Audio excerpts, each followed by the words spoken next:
നമസ്കാരം. അർജുനെ കാണാതായിട്ട് 50 ദിവസം കഴിയാൻ വേണ്ടി പോവാണ്. ചില അപ്ഡേഷൻസ് ഒക്കെ അറിയിക്കേണ്ട ആവശ്യമുണ്ട് ജനങ്ങളിലേക്ക്. പല ആളുകളും അർജുന്റെ വിഷയം എന്തായി എന്ന് ചിന്തിക്കുന്ന ആളുകളുണ്ട്. ഡ്രഡ്ജർ ശരിക്കും കർണാടക സർക്കാർ തരാമെന്ന് പറഞ്ഞ് അതിന്റെ രീതിയിലേക്കുള്ള ഫണ്ടൊക്കെ ട്രാൻസ്ഫർ ചെയ്ത് നമ്മൾ ഡ്രഡ്ജറിന് വേണ്ടി വെയിറ്റ് ചെയ്യുകയാണ്. അത് കാലതാമസം വരുന്നു എന്നുള്ള ഒരു സങ്കടകരമായ വാർത്തയാണ് ജനങ്ങളിലേക്ക് എത്തിക്കാനുള്ളത്. അർജുനെ തിരിച്ചു കിട്ടുക എന്നുള്ള രീതിയിലേക്ക് ആക്ഷൻ കമ്മിറ്റി രൂപീകരിച്ചിട്ടുണ്ട്. ഫൈൻഡ് അർജുൻ എന്നാണ് അതിന്റെ പേര്. അപ്പൊ കൺവീനർ നൗഷാദ് തക്കയിലാണ്. എന്താണ് ഇപ്പോ ആക്ഷൻ കൗൺസിൽ ചെയ്തതിനു ശേഷമുള്ള ഒരു അപ്ഡേറ്റ്സ്? ഇപ്പൊ നമ്മള് ഇതുമായിട്ട് ബന്ധപ്പെട്ട് സമൂഹത്തിലുള്ള ഉന്നതരായ ഈ ട്രേഡ് യൂണിയൻ രംഗത്ത് പ്രവർത്തിക്കുന്ന സാമൂഹ്യ സാംസ്കാരിക രംഗത്ത് പ്രവർത്തിക്കുന്ന ആളുകളൊക്കെ വിളിച്ചു ചേർത്താണ് ഫൈൻഡ് അർജുൻ ആക്ഷൻ കമ്മിറ്റി രൂപീകരിച്ചത്.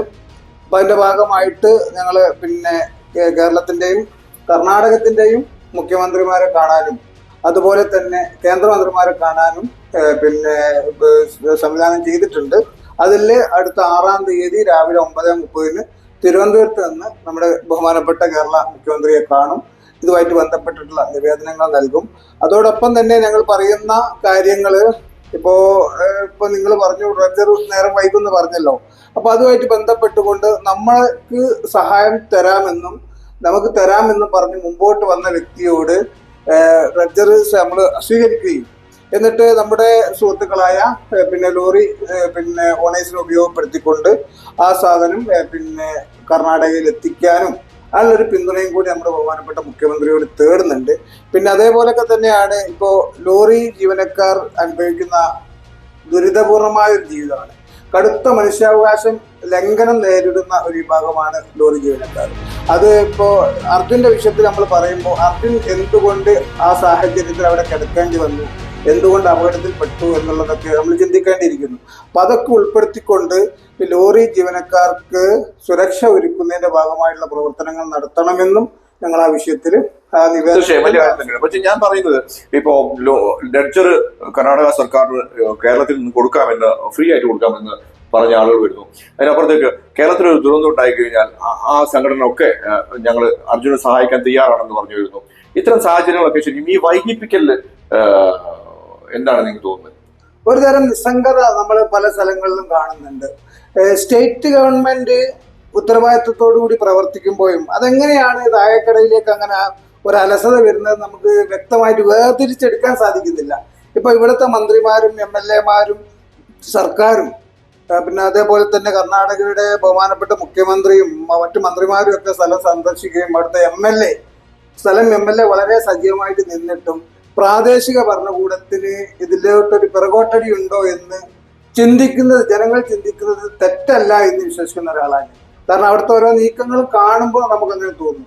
അതേപോലെ തന്നെ ഇതിലൊക്കെ മുങ്ങൽ വിദഗ്ധരൊക്കെ ആയിട്ട് ബന്ധപ്പെടുമ്പോൾ കോടിക്കണക്കിന് രൂപ നമ്മുടെ സംവിധാനങ്ങൾ ഉപയോഗിച്ചിട്ടാണ് ഇവരെയൊക്കെ പരിശീലിപ്പിക്കുന്നത്.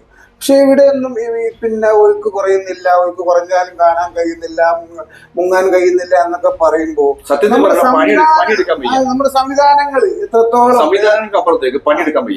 നമ്മുടെ ഡിസാസ്റ്റർ മാനേജ്മെന്റ് എന്ന് പറയുന്നത് തന്നെ നമ്മൾ ആ സ്പോട്ടിൽ എത്തിയതിനു ശേഷമാണ് ഇല്ലാത്ത സാധനങ്ങൾ കാത്തു നിന്ന് 1-2 ദിവസം മണിക്കൂറുകൾ ചെലവഴിക്കുന്നത്.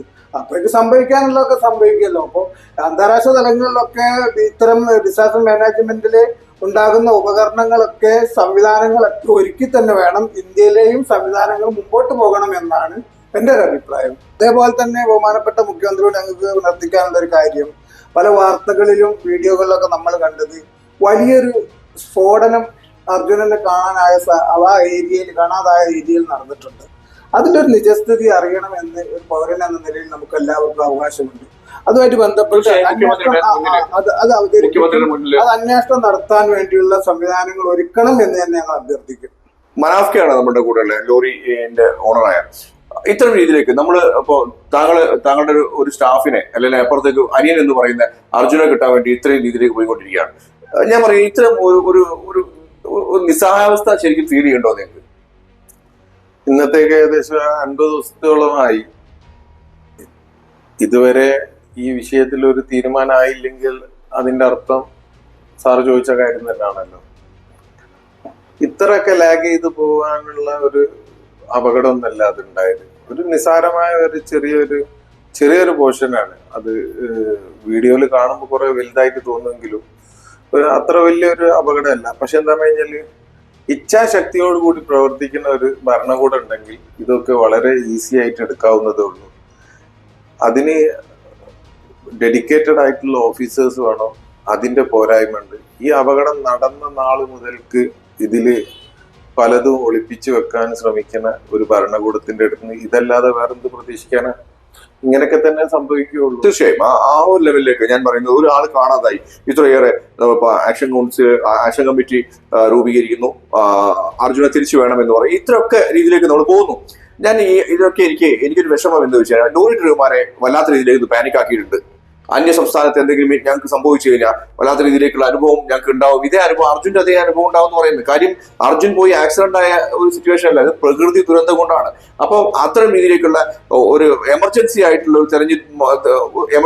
ഒരു ഇടപെടൽ ഒരിക്കൽ പോലും ഉണ്ടായില്ല. അത് ശരിക്കും വല്ലാതെ വേദനിപ്പിക്കുന്ന വിഷയമാണ്. നമ്മളൊക്കെ ഓൾറെഡി ഇപ്പൊ കഴിഞ്ഞത് ഇപ്പൊ ഏതായാലും കഴിഞ്ഞു. ഇതിലുള്ള പോരായ്മകൾ എന്ന് പറഞ്ഞു കഴിഞ്ഞാല് കർണാടക ഗവൺമെന്റിന്റെ ഭാഗത്തുനിന്ന് പല തരത്തിലുള്ള പോരായ്മകളുണ്ട്. കേരളം പല രൂപത്തിലോ കർണാടകനെ പല കാര്യങ്ങളും പഠിപ്പിച്ചു ഈ ഒരു വിഷയത്തിൽ. അതായത് കേരളത്തിലെ ജനങ്ങൾ ഒറ്റക്കെട്ടാണെന്നുള്ളതും, കേരളത്തിലെ ഒരു പൗരന് പോയി കഴിഞ്ഞിട്ടുണ്ടെങ്കിൽ കേരളത്തിലെ MP, MLA, മന്ത്രിമാര് കള്ളിത്തുണി എടുത്തിട്ട് ആ രംഗത്ത് പ്രവർത്തിക്കും എന്നുള്ളത്, ഇതൊക്കെ അവർക്കൊരു പുതിയ അനുഭവമാണ്. കർണാടകക്കാർ ഇത് കണ്ടിട്ടില്ല. കർണാടകയിലുള്ള ലക്ഷോപലക്ഷം ജനങ്ങൾ ഇത് കണ്ടിട്ട് പല ആളുകളും എന്റെ അടുത്ത് തന്നെ വന്നിട്ട് ചോദിക്കുന്നുണ്ട്. ഭയങ്കര തന്നെയാണ്. കേരളത്തിൽ ജനിക്കേണ്ടിന്ന് വരെ പറഞ്ഞു പോയ ആളുകൾ. അതെ, കേരളം കാണിച്ചു കൊടുത്ത് അവിടെ കേരളത്തിലുള്ള മിനിസ്റ്റേഴ്സ് ആയിക്കോട്ടെ, മറ്റ് രാഷ്ട്രീയ പ്രവർത്തകരായിക്കോട്ടെ, സാധാരണ ജനങ്ങളായിക്കോട്ടെ, അവിടെ എന്താണ് തോളോട് തോള് നിന്നിട്ടാണ് പ്രവർത്തിച്ചത്. പക്ഷെ ഇതിൽ എന്താ പറഞ്ഞ ഒരു ഈഗോ വർക്കൗട്ട് ചെയ്തു പോയി. അത് കുറച്ച് ആളുകൾക്ക് അതിന്റെ പിന്നിലുള്ള രഹസ്യം എന്താണ്, അവർക്ക് ഇതിന്റെ ഇത്രയും ഒരു എന്താ പറയാ ഒരു മനുഷ്യൻ എന്നുള്ള നിലക്ക് നോക്കാൻ, ഉദ്യോഗസ്ഥൻ എന്നുള്ള നിലക്കല്ല, ഒരു മനുഷ്യൻ എന്നുള്ള നിലക്ക് അവർ ചിന്തിച്ചാൽ തന്നെ അവർക്ക് മാറ്റാവുന്ന പല കാര്യങ്ങളും മാറ്റാതെ പിടിവാശി പിടിച്ചത് എന്താന്നുള്ളത് വരും ദിവസങ്ങളിൽ ഇപ്പൊ സാറ് പറഞ്ഞ മാതിരത്തെ അന്വേഷണങ്ങളും കാര്യങ്ങളും കഴിഞ്ഞു കഴിഞ്ഞാൽ പലതും ചിലപ്പം പുറത്തു വരുന്നുണ്ടാവും. അതായത് ഒരൊറ്റക്കെട്ടായിട്ട് ഒരു ദുരന്തം നടന്നു കഴിഞ്ഞാല് അവിടെ കേരളം പലവട്ടം ഇന്ത്യയിൽ സ്ഥാപിച്ചു കഴിഞ്ഞ് ഇങ്ങനെയാണ് പ്രവർത്തിക്കേണ്ടത്. ഒരു ദുരന്തം നടന്നു കഴിഞ്ഞാൽ ഇങ്ങനെ, ഇപ്പൊ കേരളത്തിലുള്ള എല്ലാവർക്കും അറിയാം ഒരു ദുരന്തം വരുമ്പോ എന്താണ് ചെയ്യേണ്ടത്, റോഡ് എങ്ങനെ ഒഴിവാക്കി കൊടുക്കണം, ബാരിക്കേഡ് വെക്കരുത്, 144 പ്രഖ്യാപിക്കരുത്. ഇപ്പൊ ഇവിടെ ഉള്ള ഒരു പ്രശ്നം എന്ന് പറഞ്ഞു കഴിഞ്ഞാല് ആദ്യ ദിവസങ്ങളിൽ അവിടുത്തെ തൊട്ടടുത്തുള്ള നാട്ടുകാരും വീട്ടിൽ നിന്ന് പുറത്തിറങ്ങാൻ വരും സമ്മതിച്ചില്ല. വീട്ടിന്റെ ഉള്ളില് എന്താ പറയാ പേടിപ്പിച്ച് നിർത്തിക്കുക. അവിടെയുള്ള ആളുകൾക്ക് ആ ഭൂമിയുടെ ഘടന ശരിക്കും മനസ്സിലാക്കാൻ കഴിയുള്ളൂ. അപ്പൊ അവരാദ്യം തന്നെ ബ്ലോക്ക് ചെയ്ത് കഴിഞ്ഞു. അതെ, അവിടെയുള്ള ഒരാള് പോലും ഇല്ലേ.